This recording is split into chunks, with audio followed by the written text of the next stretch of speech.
የእግዚአብሔር አምላካችን ስም የተባረከ ይሁን። ቅዱሳን የእግዚአብሔር ቤተሰቦች የእግዚአብሔርን ቃል ላነብላችሁ አስቤ ነው በፊታችሁ የቆምኩት።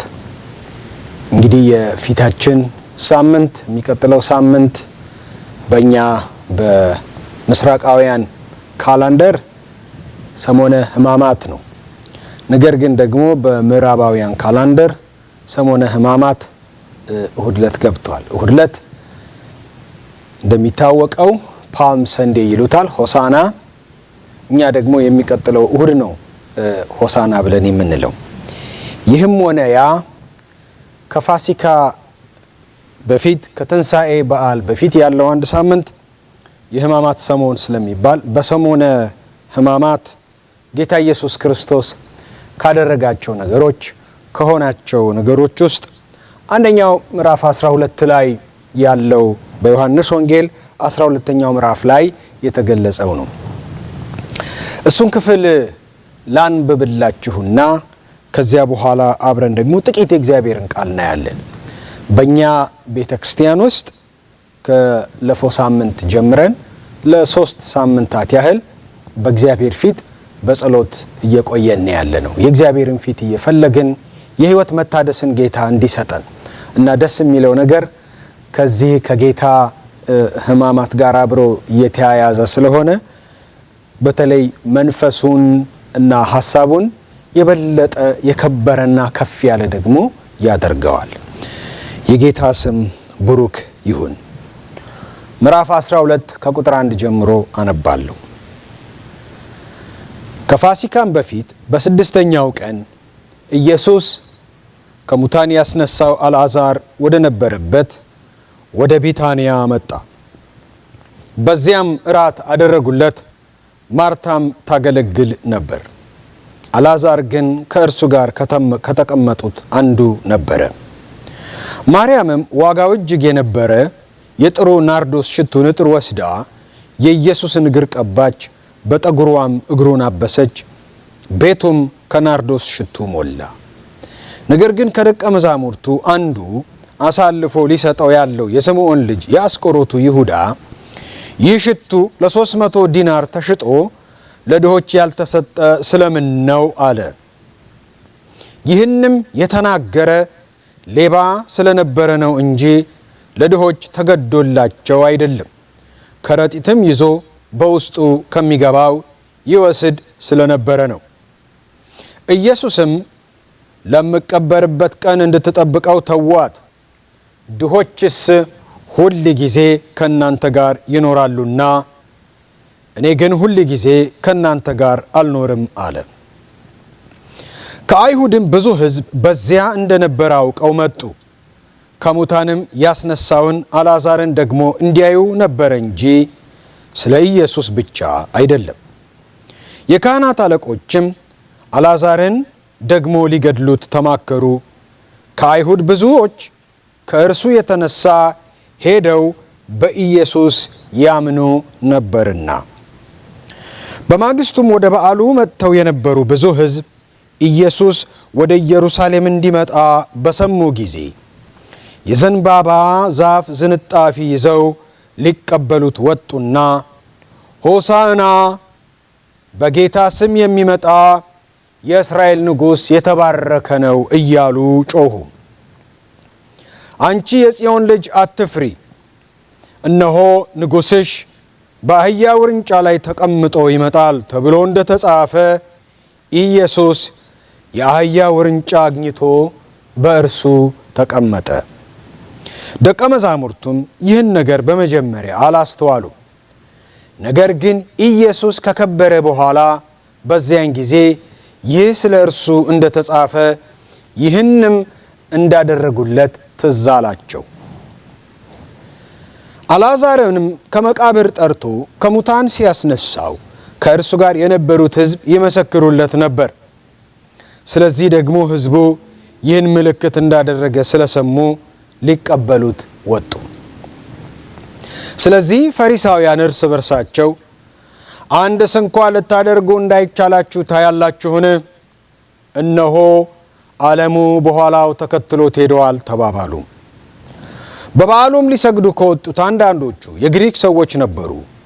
እነርሱም ከገሊላ ቤተሳይዳ ወደሚሆን ወደ ፊልጶስ መጥተው ጌታ ሆይ ኢየሱስን ልናይ እንወዳለን ብለው ለመኑት። ፊልጶስም መጥቶ ለእንድርያስ ነገረው። እንድርያስና ፊልጶስ መጥተው ለኢየሱስ ነገሩት።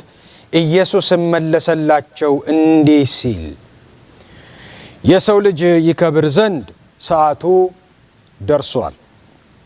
እውነት እውነት እላችኋለሁ የስንዴ ቅንጣት በምድር ወድቃ ካልሞተች ብቻዋን ትቀራለች። ብትሞት ግን ብዙ ፍሬ ታፈራለች። ነፍሱን የሚወድ ያጠፋታል፣ ነፍሱንም በዚህ ዓለም የሚጠላ ለዘላለም ሕይወት ይጠብቃታል። የሚያገለግለኝ ቢኖር ይከተለኝ፣ እኔም ባለሁበት አገልጋዬ ደግሞ በዚያ ይሆናል።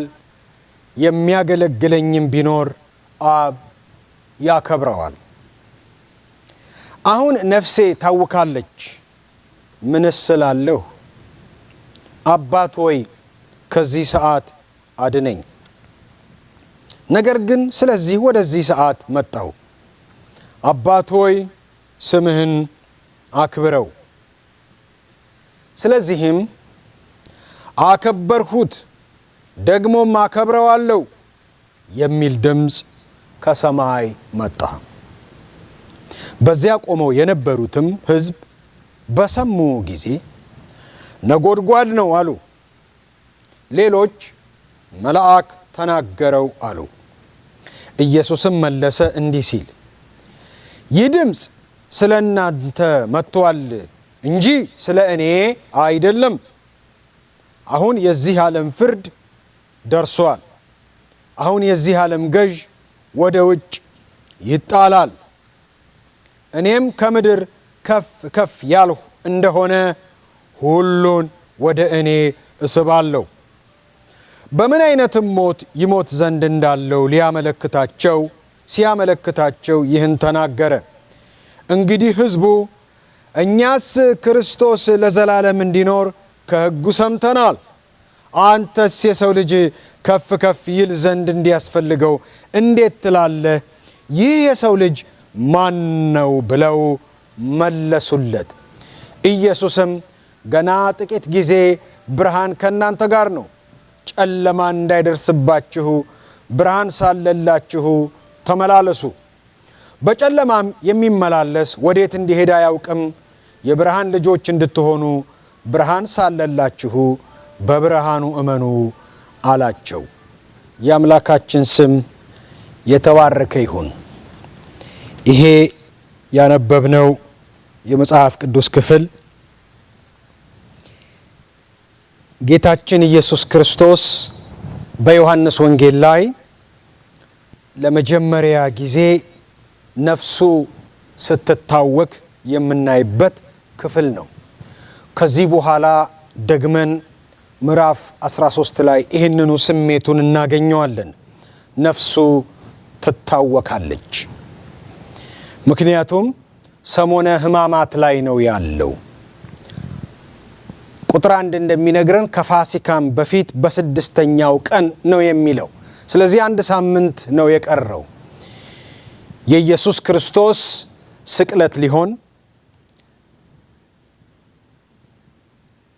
ጥቂት ቀናት በቀሩበት ሰዓት ላይ ጌታ ኢየሱስ ክርስቶስ ኢየሩሳሌም ተገኝቷል።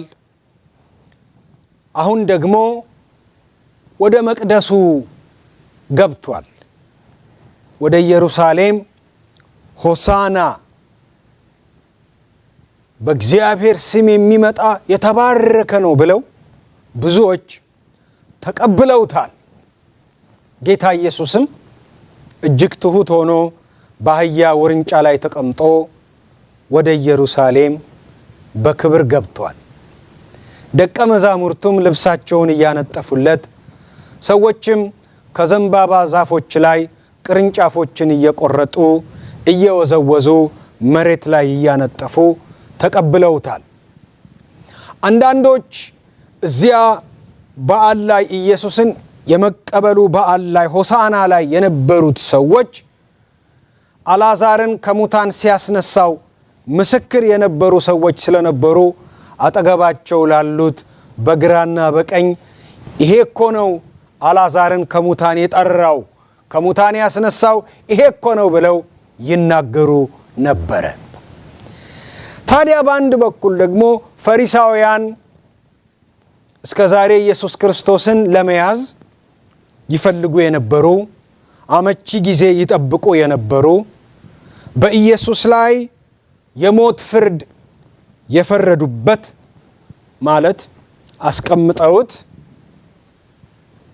ምስክሮችን ሰምተው ገና አልፈረዱበትም እንጂ ነገር ግን 11ኛው ምዕራፍ እንደሚነግረን ኢየሱስ መሞት እንዳለበት የተስማሙበት ጉዳይ ሆኗል። አሁን የቀረው ነገር በቃ ፎርማሊቲውን ማሟላት ነው። የፍርድ ሸንጎ መጥራትና ያንን ያሰቡትን የወሰኑትን ነገር በእርሱ ላይ መፈጸም ነው። ስለዚህ ተመልከቱ ዓለሙ ሁሉ እኮ ተከተለው ምንም ልናደርገው አንችልም ብለው የተስፋ መቁረጥ የዲስአፖይንትመንት ንግግር ሲናገሩ ታያላችሁ። ከዚያ በኋላ ወደዚህ የፋሲካ በዓል ሊሰግዱ ከመጡት አንዳንዶቹ ግሪካውያን ነበሩ ብሎ ይላል። እነዚህ የግሪክ ሰዎች ኢየሱስን ማየት ፈለጉና ወደ ፊልጶስ መጥተው ይህንን ጥያቄ ይጠይቁታል። ፊልጶስ ደግሞ ለእንድርያስ ይነግረዋል። ምንድነው? ጌታን ልናይ እንፈልጋለን። ኢየሱስን ልናየው እንፈልጋለን። ኢየሱስ ክርስቶስ ግን ቁጥር 27 እንደሚነግረን ነፍሱ ታውካለች። ዓለሙ ሁላ ሆሳና እያሉ ይቀበሉታል። የዘንባባ ዝንጣፊዎችን ይዘው ሆሳና ሆሳና በእግዚአብሔር ስም የሚመጣ የእስራኤል ንጉሥ የተባረከ ነው ብለው እንደ ንጉሥ እየተቀበሉት ነው። ፈሪሳውያን እጅግ በጣም አዝነዋል። የግሪክ ሰዎች ደግሞ ይሄንን ሰው ሆሳና እየተባለ የኢየሩሳሌም ከተማ ሁሉ በአጀብ የተቀበለችውን ሰው ልናየው እንፈልጋለን ይላሉ። ጌታ ኢየሱስ ግን ነፍሱ ታውካለች። የሚጠብቀውን ያውቅ ነበርና። ስለዚህ የግሪክ ሰዎች ሊያዩ ይፈልጋሉ ሲባል ጌታ ኢየሱስ ክርስቶስ ኑና የግሪክ ሰዎችን እስቲ ልታያቸው ማን እንደሆንኩ ላሳያቸው ብሎ ሲሄድ አታዩም። ደቀ መዛሙርቱን ግን ይነግራቸዋል። የደቀ መዝሙርነት ኮስቱን እግዚአብሔርን የመታዘዝን ዋጋ ምን ማለት እንደሆነ በአንድ የግብርና ምሳሌ ይነግራቸዋል። ይቺ የስንዴ ቅንጣት ካልሞተች ካልበሰበሰች ብዙ ፍሬ ልታፈራ አትችልም። እኔ ወደ ሞቴ እየሄድኩ ነው። ከዚህም በላይ ብዙ ፍሬ ለማፍራት ወደ ሞቴ እየሄድኩ ነው። እናንተ ደግሞ እንደ ደቀ መዛሙርቴ እኔ ያለሁበት ሕይወት ነው የምትገቡት ብሎ ይነግራቸዋል። ኢነዌይ ወደ ቤታንያ ሲመጡ አልዓዛርን ከሙታን ለማስነሳት ሲመጡ ትዝ ካላችሁ ቶማስ ምን ብለዋል? ጌታ ሆይ ሊፈልጉህ እኮ ሊገድሉህ እኮ አይሁድ ይፈልጋሉና ተመልሰ ወደ ይሁዳ እንዴት ትሄዳለህ ሲሉት እሄዳለሁ ብሎ አለ። አልዓዛርን ላስነሳው እሄዳለሁ ሲል ቶማስ ለደቀ መዛሙርቱ ለተቀሩት በነገራችን ላይ ይሄ ነገር ሱሳይድ ሚሽን ነው፣ እኛም አብረነው እንሙት እንሂድና ብሎ ሲናገር ታዩታላችሁ። ቶማስ ብዙ ጊዜ ኤምፕሬሲስት ነው፣ ፕራግማቲክ ነው ማለት አይቶ ነክቶ ነው እና በጣም ሎጂካል ነው አስተሳሰቡ። አብረነው እንሙት አለ። ግን እሱም አላወቀውም እንጂ ትንቢትም ነው። አው እነዚህ የኢየሱስ ሐዋርያት በሞታቸው ሊያከብሩት ጌታቸው እንደሞተ እነሱም የሚመጣውን ትንሣኤ ሊቀበሉ የዚህን ምድር ሕይወት ንቀው በሞታቸው ጌታቸውን የሚያከብሩበት ጊዜ እንደሚመጣ ቶማስም ሳያውቀው ትንቢት እንደተናገረ ይመስለኛል። ለማንኛውም ኢየሱስ የሰውን ሁሉ ሁካታ፣ የሰውን ሁሉ ግርታ፣ የሰውን ሁሉ አጀብታ አልነበረም ያየው አባቱ የሰጠውን ሚሽን። ስለዚህ ነፍሴ ታውካለች አለና አንድ ነገር ይናገራል። ምን አለ? ቁጥር 27 ላይ ነፍሴ ታውካለች፣ ምንስ ስላለው አባት ሆይ ከዚህ ሰዓት አድነኝ ብሎ ይላል። እና ጸሎት ነው የሚመስለው። ነገር ግን ሐሳቡ አድነኝ የሚል ጸሎት አይደለም። ሐሳቡ አማርኛ መጽሐፍ ቅዱስ ላይ 4 ነጥብ ነው የተቀመጠው። አባት ሆይ ከዚህ ሰዓት አድነኝ የሚል ጸሎት ኢየሱስ የጸለየ ይመስላል።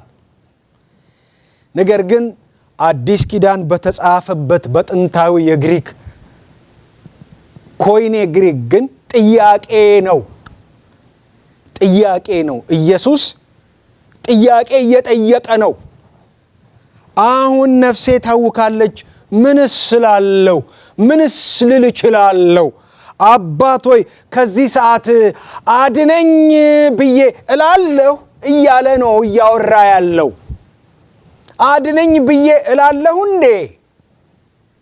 ኖ አልልም። ለምን? ስለዚህ ወደዚህ ሰዓት መጣሁ ይላል። በቃ ለዚህ ሰዓት ነው የመጣሁት። ቃል ሥጋ ሆነ። ሥጋ የሆንኩት ለዚህ ሰዓት ስለሆነ ሰዓቱ በደረሰ ጊዜ አድነኝ ብዬ አልልም ብሎ ይሄንን ሲናገር ታያላችሁ። አድነኝ ብዬ አልጸልይም። ከመስቀል አድነኝ፣ በመስቀል ከማለፍ አድነኝ ብዬ አልጸልይም። ለምን? ወደዚህ ሰዓት በእግዚአብሔር ፈቃድ እንደመጣሁ አውቃለሁና። ነገር ግን ይሄንን ብዬ እጸልያለሁ። ምን ብዬ? ቁጥር 28 ላይ አባት ሆይ ስምህን አክብረው ብዬ እጸልያለሁ። እግዚአብሔር የተባረከ ይሁን። በቃ ትክክለኛው ጸሎት ይሄ ነው። ስምህን አክብረው። በዚህ ሁኔታው ስምህን አክብረው። በሚጠብቀኝ የመስቀል መከራው ስምህን አክብረው። በሚጠብቀኝ መከዳት ውስጥ ስምህን አክብረው። ለምን? ከደቀ መዛሙርቱ አንዱ ጉንጩን ስሞ አሳልፎ ይሰጠዋል። ምዕራፍ 13 ላይ ስንገባ ዝቅ ብሎ እግራቸውን ያጥባል። የሚጠብቀው መከዳት፣ የሚጠብቀው የመስቀል መከራ፣ የሚጠብቀው ከባድ ነገር ስለሆነ አባት ሆይ በዚህ ውስጥ ስምህን አክብረው እያለ ይጸልያል። ለእግዚአብሔር ስም ክብር ይጸልያል። መቼም ምን አይነት ጸሎት ነው እላለሁ። ይሄ ጸሎት የጌታ የኢየሱስ ክርስቶስ ብቻ ሳይሆን የኔና የእናንተም ጸሎት እንዲሆን ጸሎቴ ነው። የኔም ጸሎት እንዲሆን ጸሎቴ ነው፣ ምኞቴ ነው። አውጣኝ፣ አድነኝ ብቻ ሳይሆን በዚህ ሁኔታ ውስጥ አንተን ማክበርን አስተምረኝ። በማልፈልገው፣ ለስሜቴ በማይመች፣ ለፍላጎቴ በማይመች ሁኔታ ውስጥ አንተን እንዳከብርህ ጸጋን ስጠኝ፣ ኃይልን ስጠኝ፣ የመንፈስ ቅዱስ ረድኤት አይለየኝ ብሎ መጸለይን የመሰለ ነገር የለም። ጸሎቱ ታዲያ ተመለሰ። የጌታ የኢየሱስ ክርስቶስ ጸሎቶች ሁል ጊዜ ይመለሳሉ፣ የሚመለሱ ናቸው ጸሎቶቹ። ጸሎቱ ተመለሰ። ቁጥር 28 ላይ ምን የሚል ከሰማይ ድምፅ መጣ ይላል። ምን የሚል ድምፅ መጣ? አከበርሁት ደግሞም አከብረዋለሁ የሚል ድምፅ ከሰማይ ወጣ ይላል። እግዚአብሔር መለሰለት። ሃሌሉያ! አዎ ሃሌሉያ! በቃ ስሜን እስከ ዛሬ ድረስ ባንተ ሕይወት፣ ባንተ አገልግሎት፣ ባንተ መታዘዝ፣ ባንተ ሰው መሆን ስሜ እየከበረ ነው። ከዚህም በኋላ ደግሞ ገና ይከብራል። በትንሣኤውም ደግሞ ይከብራል። ጌታ ኢየሱስ የእግዚአብሔር ልጅ ሕይወቱ ሁሉ ለእግዚአብሔር ክብር የኖረ ነው። ስለዚህ ከሰማይ ድምፅ መጣ፣ ጸሎቱ ተመለሰ። አዎን አከበርኩት፣ ደግሞም አከብረዋለሁ የሚል ድምፅ መጣለት። የእግዚአብሔር ስም የተባረከ ይሁን። ታዲያ እዛ ቆሞ የነበሩ ሰዎች ነበሩ ይላል። በዚያ ቆሞ የነበሩትም ሕዝብ በሰሙ ጊዜ ይላል። አንዳንዶቹ ይሄንን ድምፅ ሳይንሳዊ በሆነ መንገድ ነው ለመረዳት የሞከሩት። ለነርሱ ሳይንቲፊክ ለሆነ አእምሮ ነጎድጓድ ነው አሉ። በቃ ነጎድጓድ ነው፣ ሰማይ ላይ የሚሰማ ድምፅ ነጎድጓድ ነው፣ እንደዚህ አይነት የሚያስተጋባ የሚያስገመግም የነጎድጓድ ድምፅ ነው አሉ። በዚያን ጊዜ ተዋጊ ጄት የለም፣ ድንገት እየጮኸ በነጎድጓድ እያሰማ የሚሄድ የለም። በዚያን ጊዜ አሁን እንደሚዘንበው ያህል ሚሳኤል የለም። ያለው ነጎድጓድ ስለሆነ ይሄ ነገር ነጎድጓድ ነው አሉ። አንዳንድ ሰው እንደዚህ ነው። መጽሐፍ ቅዱስ አንደኛ ቆሮንቶስ ምዕራፍ 3 ምዕራፍ 2 ከቁጥር 14 ጀምሮ ምን ይላል? ለፍጥረታዊ ሰው ይላል የመንፈስ ቅዱስ ነገር ሞኝነት ነው፣ ስለዚህ አይቀበለውም ይላል። ለፍጥረታዊ ሰው መንፈሳዊ ነገር spiritual matters በቃ ምክንያቱም ጭንቅላታቸው የሚያስበው ፍጥረታዊ ሰው የሚያስበው በቃ እንደ ማንኛውም ፍጥረታዊ ሰው ነው። እና የግሪኩ ቃል ምን ይለዋል? ሳይኪኮስ ይለዋል።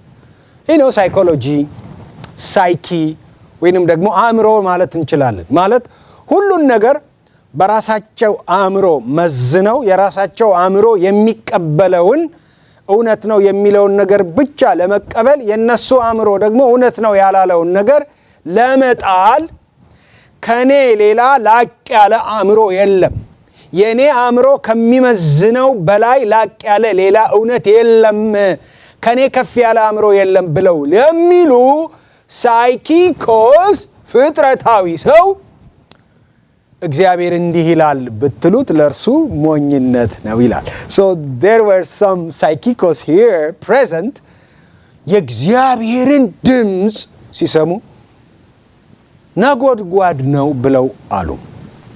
ምክንያቱም ሪፒትድሊ የሚሰሙት ነጎድጓድ ስለሆነ። አንዳንዶቹ ደግሞ ይላል ሌሎች መልአክ ተናገረው አሉ።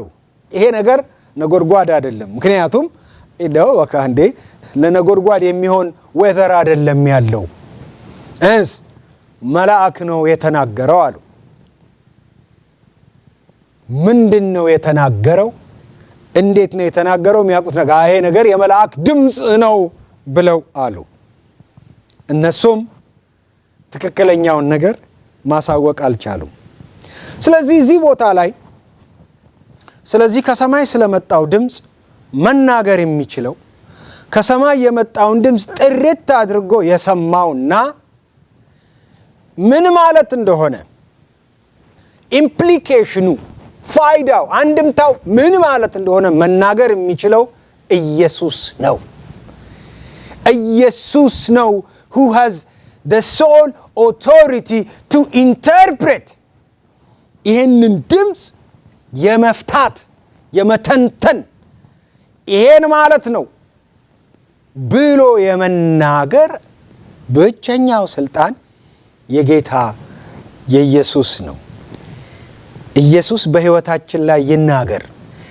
ኢየሱስ በሁኔታዎቻችን ላይ ይናገር። ኢየሱስ ምን አለ? ኢየሱስም መለሰ እንዲህ አለ፣ ይህ ድምፅ ስለ እናንተ መጥቷል እንጂ ስለ እኔ አይደለም አለ። ይሄ ድምፅ የመጣው ለእናንተ ነው። እግዚአብሔር ምልክት እየሰጣችሁ ነው እንጂ ለእኔ አይደለም። ቁጥር 31 አሁን የዚህ ዓለም ፍርድ ደርሰዋል። የዚህ ዓለም ገዥ ወደ ውጭ ይጣላል፣ እኔም ከምድር ከፍ ከፍ ያልኩ እንደሆነ ሁሉን ወደ እኔ እስባለሁ። ይሄ ድምፅ ምን ማለት ነው? ይሄ ድምፅ ይሄን ማለት ነው። ምን ማለት ነው? በቃ አሁን ከዚህ በኋላ ፍርድ ነው። እስከ አሁን ድረስ ንስሐ የመግባት የመመለስ ወደ እውነቱ የመድረስ እድል ነው። ከዚህ በኋላ ግን ፍርድ ነው። የዚህ ዓለም ፍርድ ደረሰ። ጌታ ኢየሱስ ምዕራፍ 12 ላይ የአደባባይ አገልግሎቱን ይጨርሳል። ከዚህም በኋላ ቀጥሎ የምናገኘው ነገር ለምን አላመኑም፣ በምን ምክንያት ነው ኢየሱስ ክርስቶስን ያላመኑት የሚለውን ነው የምናገኘው። አላመኑትም፣ አልተቀበሉትም። ኢየሱስ ነኝ የሚላቸውን ነገሮች ከነ ማስረጃዎቹ፣ ከነ ምልክቶቹ፣ ከነ ድንቆቹ ቢያሳይም ኢየሱስ ነኝ ያለውን ነገር ለማመን አልፈለጉም። ስለዚህ የዚህ ዓለም ፍርድ ደረሰ። ሰው ይሄ ድምፅ ፍርድ ነው። የፍርድ ድምፅ ነው። የፍርድ ድምፅ ነው። የፍርድ ምልክት ነው። ከዚህ በኋላ እና የሚፈረድበት ይሄ ዓለም ይፈረድበታል። የዚህ ዓለም ገዥ ሆነው ይፈረድበታል። እና ምንድነው ነገሩ ታዲያ? እኔም ወደ ላይ ከፍ ከፍ ያልኩ ጊዜ ያኔ እኔ እንደሆንኩ ታውቃላችሁ። እኔም ከምድር ከፍ ከፍ ያልኩ እንደሆነ ሁሉን ወደ እኔ እስባለሁ ብሎ ስለ ሞቱ ተናገረ ይለናል። ዮሐንስ ይሄንን ነገር ሲያብራራው በምን አይነት ሞት ሊሞት እንዳለው ሲያመለክታቸው ይህንን ተናገረ። በቃ እግዚአብሔር አሁን ለሰው ልጅ የመጨረሻውን ምልክት ሊሰጥ ነው። የመጨረሻውን በቅርብም ላሉት በሩቅም ላሉት፣ ለአይሁድም ይላል ለአሕዛብም፣ ለአይሁድም ለግሪክ ሰዎችም፣ በቅርብ ላሉት በሩቅም ላሉት እግዚአብሔር የመጨረሻውን ምልክት ሊያደርግ ነው። ያ የመጨረሻው ምልክት ምንድን ነው? የኢየሱስ ክርስቶስ ሞትና ትንሣኤ ነው። ከተአምራት ሁሉ በላይ የሆነ ታምራት፣ ውሃን ወደ ወይን ጠጅ ከመቀየር፣ ውሃን ወደ ወይን ጠጅ ሲቀይር ወደ እምነት የመጡ አሉ፣ ደቀ መዛሙርቱም በእርሱ አመኑ ይላል። በቃ የውሃ ወደ ወይን ጠጅ መቀየር የበቃቸው አሉ፣ ኢየሱስን በቃሉ ለመውሰድ፣ በቃሉ ለማመን። አንዳንዶች ደግሞ ኢየሱስ አልዓዛርን ከሙታን ሲያስነሳው በቃ ይሄ ለኔ በቂ ነው፣ ይሄ እውነተኛው መሲህ ነው ብለው እዛ ድምዳሜ ላይ እንዲደርሱና እንዲያምኑት ያደረጋቸዋሉ። እነዚህ ሁሉ ምልክቶች አንዳንዶቹ ጥቂቱን አሳና ጥቂቱን ዳቦ ብዙ አድርጎ ሲያበላቸው ወደ ዓለም የሚመጣው ነቢይ ይሄ ነው፣ እኔ ሙሴያችንን አገኘን፣ በምድረ በዳ ሕዝቡን መና እንዳበላው ሙሴያችንን አገኘን ብለው በግድ ነጥቀው ንጉሥ ሊያደርጉት ሲሉ ሸሻቸው፣ ተሰወረባቸው ይለናል ምዕራፍ 6 ላይ ይሄው ዮሐንስ ወንጌል። አሁን ግን እግዚአብሔር የመጨረሻውን ምልክት የጌታችን የኢየሱስ ክርስቶስን ሞትና ትንሣኤ የመጨረሻው ምልክት ነው። ስለዚህ ይሄ ለእናንተ ነው የመጣው፣ አከበርኩት ደግሞ ማከብረዋለሁ የሚለው በእኔ መሰቀል መሞትና መነሳት የሚፈጸም የእግዚአብሔር አጀንዳ ነው። ይሄ ታዲያ ግን ለእናንተ ነው የመጣው። ይህን ጊዜ ሕዝቡ ምን አሉ? ቁጥር 34 ላይ እንግዲህ ሕዝቡ እኛስ ክርስቶስ ለዘላለም እንዲኖር ከሕጉ ሰምተናል፣ አንተስ የሰው ልጅ ከፍ ከፍ ይል ዘንድ እንዲያስፈልገው እንዴት ትላለህ? ይህ የሰው ልጅ ማን ነው ብለው ይጠይቁታል።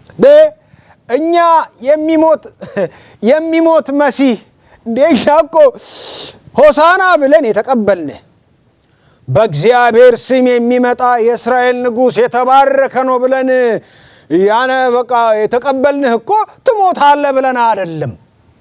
ምን አይነት ንጉሥ ነህ አንተ ማለት ነው? ምን አይነት ንጉሥ ነህ እንዴ? እንዴት ነው ነገሩ ይመስላል እንዴ? እሞታለሁ ትላለህ፣ እሰቀላለሁ ትላለህ እንዴ? አንተ ለመሆኑ ማነኝ ትላለህ የሚል ጥያቄ ነው። ለመሆኑ ይሄ የሰው ልጅ ማን ነው? እኛ ለዘላለም የሚኖር እንዴ ሁል ጊዜ በሕይወት የሚኖር በቃ መጥቶ መቅደሱን የሚያጸዳ ከርኩሰት የሚያጸዳ መጥቶ ምድሪቱን ከሮማውያን ከአሕዛብ ርኩሰት የሚያጸዳ እንደገና መልሶ የአባታችንን የዳዊትን መንግስት የሚያቋቁምልን ጠላቶቻችን ከምድራችን የሚያባርርልን መሲህ ነህ ብለን ነው እኛ ዘንባባ ዝንጣፊ ይዘን የተቀበልነ። አንተ ደግሞ ከፍ ከፍ ላለው ትላለህ እንዴ? ለመሆኑ ምን አይነት መሲህ ነህ ብለው ይሉታል። ጌታ ኢየሱስ ክርስቶስ ምን አለ? ገና ጥቂት ጊዜ ብርሃን ከናንተ ጋር ነው። it's like በቃ ልክ እንደምን ማለት መሰላችሁ? ጀንበር ልትጠልቅ ጥቂት ደቂቃዎች ቀርተው እንደማለት ልትጠልቅባችሁ ነው። ብርሃን አለላችሁ። እግዚአብሔር is giving you a chance ለንስሐ ለመመለስ በእኔ ለማመን እድል እየሰጣችሁ ነው። በጌታ ስም የሚመጣ በእግዚአብሔር ስም የሚመጣ የእስራኤል ንጉሥ የተባረከ ነው ብላችሁ ተቀብላችሁኛል። yes I am። ጥቂት ጊዜ ይሄ ብርሃን ከናንተ ጋር አለ። ይሄ ብርሃን ግን ሊጠልቅ ነው። ስለዚህ እኔ ላብራላችሁ፣ እኔ በልባችሁ ውስጥ ያለውን ጨለማ ላብራላችሁ፣ ጨለማ እንዳይደርስባችሁ ብርሃን ሳለላችሁ ተመላለሱ። እኔ ነኝ ብርሃኑ። እኔ ላብራላችሁ፣ ከአባታችሁ ከእግዚአብሔር ጋር ላስተዋውቃችሁ፣ ላስታርቃችሁ።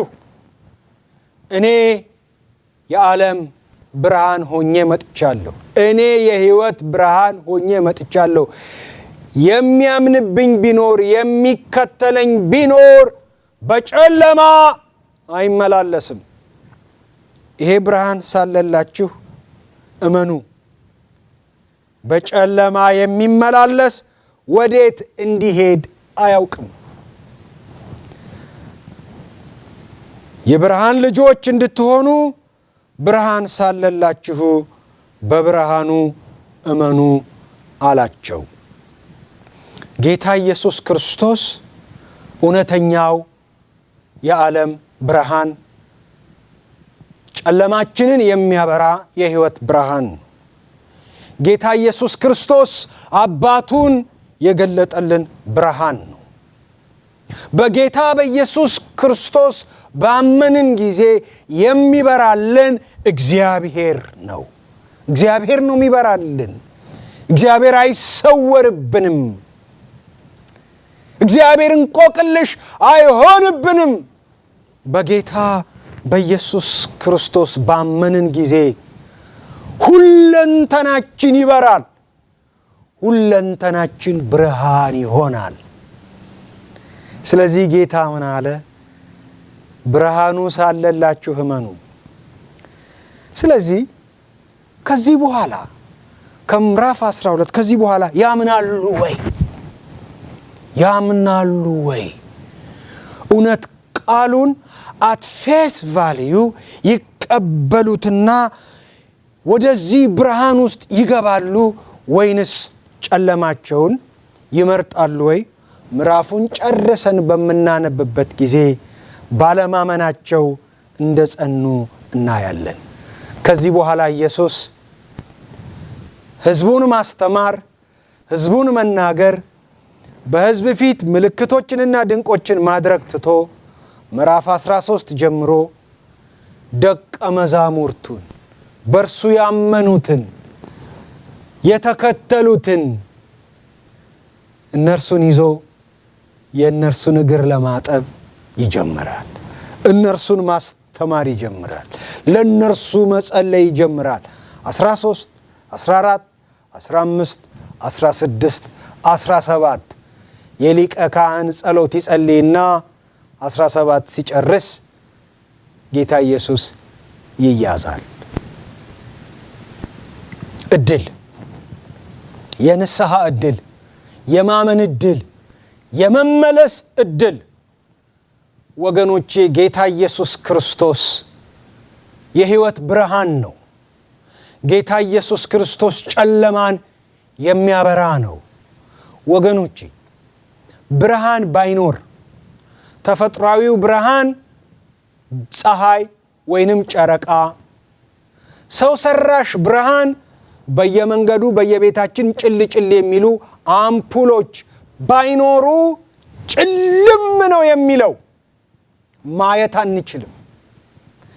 አጠገባችን ያለው ጉድጓድ ይሁን ወጥመድ ይሁን ቀና መንገድ ይሁን አናውቅም።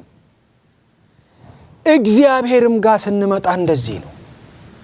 ጌታ ኢየሱስ ክርስቶስ ነው የሕይወት ብርሃን። ጌታ ኢየሱስ ክርስቶስ ነው የዓለም ብርሃን።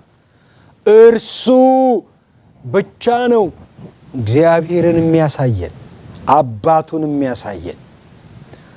በእኔ ካልሆነ ወደ አብ መምጣት አትችሉም አለ። ለዚህ ነው መሞት ያስፈልገው። ነገር ግን ሞቱ አልቀረም። የአባቶቻችን አምላክ እግዚአብሔር የሞትን ጣር አጥፍቶ አስነሳው። ስለዚህ ይህንን ሰሞነ ሕማማት ስናስብ እንዲህ እናስብ። ኢየሱስ የተናገረው ይህንን ነው። ለሰው ልጆች የሰጠው ዕድል ይህንን ነው። የመመለስ ዕድል፣ የንስሐ ዕድል፣ ከእግዚአብሔር ጋር የመታረቅ ዕድል። ይሄ ድምፅ ለእኔ ሳይሆን ለእናንተ ምልክት እንዲሆንላችሁ መጥቷል አለ። ወገኖች ለእኔና ለእናንተ መጥቶልናል። ለምልክት መጥቶልናል። ከፍርድ ለማምለጥ መጥቶልናል። ለሰው አንድ ጊዜ መሞት፣ ከዚያ በኋላ ፍርድ ተመድቦለታል ይላል። እመኑ በጌታ በኢየሱስ ተከተሉት። ምንም የምናጎድለው ነገር የለም። ነገር ግን ሕይወታችንን እናተርፋለን። ሕይወታችንን እናተርፋለን። ላመናችሁ ሰዎች ጌታ ኢየሱስ ክርስቶስን ለምትከተሉ ሰዎች ምክሬ ይሄ ነው። እንደ ክርስቶስ ደቀ መዛሙርት ደግሞ ለስጋችን ሞተን ለፈቃዳችን ሞተን ጌታ ኢየሱስ በሕይወቱም በሞቱም አባቱን እንዳከበረው አባታችንን የሚያከብር ሕይወት ይሆንልን። ምን አለ? የሚያገለግለኝ ቢኖር አባቴ ያከብረዋል አለ። የሚያገለግለኝ ቢኖር አባቴ ያከብረዋል። አገልጋዬ ደግሞ እኔ ባለሁበት ይሆናል አለ። እግዚአብሔር ይባረክ። እግዚአብሔር የተባረከ ይሁን። እስቲ እንጸልይ። ቅዱስ አባት እናመሰግንሃለን። ስምህ ከዘላለም እስከ ዘላለም ድረስ የተባረከ ይሁን። አንተ ታማኝ ነህ። አንተ ጻድቅ ነህ። ስለተነበበው ቃል ስለሰማነውም እናመሰግንሃለን። እግዚአብሔር ሆይ እነዚህን ቀናት እነዚህን ሳምንታት ይህንን ቃል በማሰላሰል አሁንም የምንወዛገብ ሰዎች፣ አሁንም ላንተ ሕይወታችንን አሳልፈን ለመስጠት በታላቅ ውዝግብ ውስጥ ላለን ሰዎች አለማመኔን እርዳ ብሎ እንደ ጮኸው አባት እኔም እጸልያለሁ እንድታግዘን፣ ለማመን እንድታግዘን፣ ለመመለስ እንድትረዳን፣ ንስሐ ለመግባት አቅም እንድትሰጠን እጸልያለሁ። ሃይማኖታዊ ስርዓት እንዳይሆንብን በየዓመቱ ሕማማት ሲመጣ፣ ስቅለት ሲመጣ፣ ፋሲካ ሲመጣ ብቻ የምናስበው ሳይሆን የየዕለት ሕይወታችን እንዲሆን የእግዚአብሔር ልጅ ጌታ ኢየሱስ ክርስቶስ በልባችን ውስጥ ገብተህ እንድታድነን፣ ፍቅርህ እንድትገልጥልን፣ ጸጋህ እንድታበዛልን እጸልያለሁ። ደግሞ አንተን ያመንን የተከተልን ቅዱሳን እኛንም አንተን የሚያከብር ሕይወት፣ ያንተን ሕይወት ምሳሌ ያደረገ ፈለግህን የተከተለ ሕይወት እንድትሰጠን እንጸልያለሁ። በምናልፍባቸው ለስሜታችን በማይመቹ ለፍላጎታችን በማይመቹ ነገሮች ውስጥ እንዴት ብለን መጸለይ እንዳለብን ቅዱስ መንፈስህ እንዲያስተምረን እጸልያለሁ። የእኛን ነገር አመቻችልን ብሎ ከመጮህ ይልቅ በሁኔታዬ ውስጥ አንተን እንዳከብር እርዳኝ ብለን እንደ ደቀ መዛሙርት እንድንጸልይ ይህንን የጸሎት ጸጋ እንድታካፍለን እለምንሃለሁ። እናመሰግንሃለን፣ እናከብርሃለን። በጌታችን በኢየሱስ ክርስቶስ ስም አሜን። እግዚአብሔር ይባርካችሁ፣ ይጠብቃችሁ። እግዚአብሔር ፊቱን ያብራላችሁ፣ ይራራላችሁ። እግዚአብሔር ፊቱን ወደ እናንተ ይመልስ፣ ሰላምንም ይስጣችሁ። የእግዚአብሔር አብ ፍቅር፣ የልጁ የኢየሱስ ክርስቶስ ጸጋ፣ የመንፈስ ቅዱስም ኅብረት ከሁላችሁ ጋር ይሁን። በአብ በወልድ በመንፈስ ቅዱስ ስም አንድ አምላክ አሜን።